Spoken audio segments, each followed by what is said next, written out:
Coming up, like or unlike, Facebook celebrates its 10th birthday. First, though, UBS smashing expectations. The bank posting Q4 net profit of $1 billion, nearly treble forecasts. Earnings boosted by tax gains and a better performance at its pared-down investment bank. UBS also boosting the bonus pool by 28% from a year earlier. Could be a different story in Q1, though, with UBS warning it could take a hit from the sell-off in emerging markets. Now, those worries already spilling over into developed markets. S&P down over 2% overnight.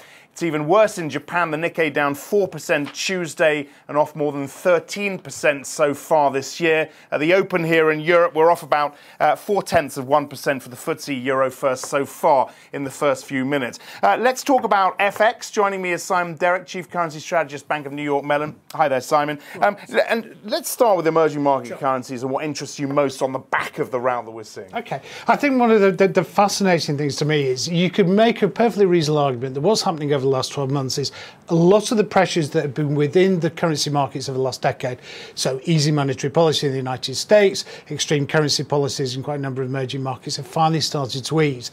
And as those policies have eased, you've started to see a process of normalisation, if you like, in the currency markets. Yep. What I think is really fascinating is that the currencies that are coming under pressure now are almost exactly the same currencies that were under pressure prior to the start of the currency wars, if you like, prior to 2002. Once again, it's the ruble. Once again, it's the Turkish lira. Once again, it's the Brazilian real. Once again, it's the Argentinian peso. Yep. So all these currencies that had underlying fundamental issues or political issues back in the late 1990s are suddenly the ones that are under pressure again as the tide slowly rolls out. Which emerging market currencies are you long of right now?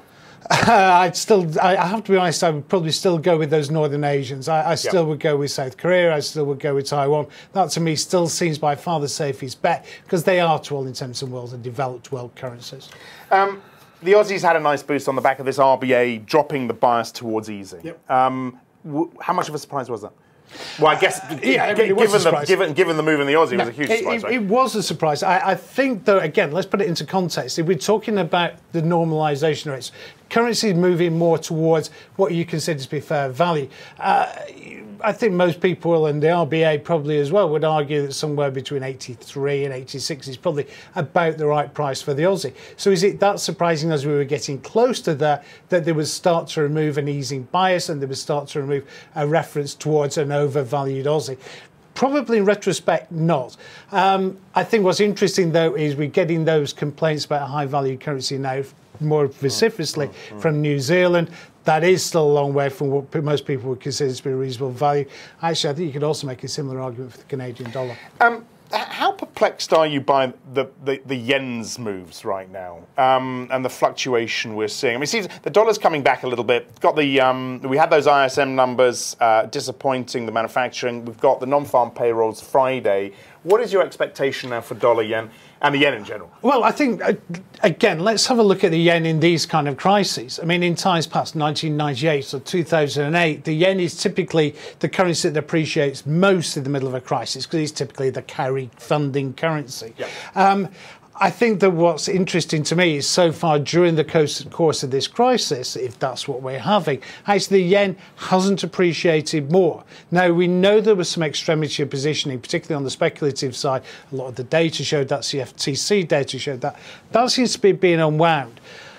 I think right at the moment, my worry is that actually the crisis does get worse and actually dollar yen does spike sharply lower. But right now, the way things are performing, I actually think that the yen probably is still going to make moderate gains over the next month or so.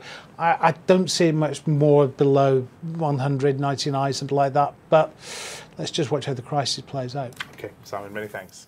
A few other corporate stories to watch this morning. BP posting a 37% drop in Q4 profit. The oil company hit by slack performance in its production and refining business. Provisions for the 2010 spill also rose by $200 million from last year to $42.7 billion. Toyota raising operating profit forecast for the financial year by 9% thanks to the weaker yen.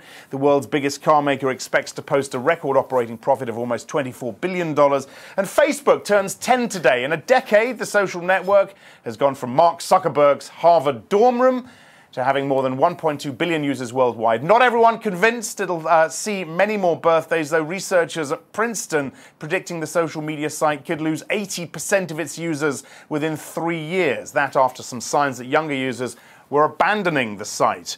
In world news, peace talks between the Pakistani government and the Taliban due to get underway later today. The talks aimed at ending an insurgency that has claimed tens of thousands of lives since it began in 2007. But critics say it may just be a ruse by the Taliban to buy them time to rebuild after a series of setbacks.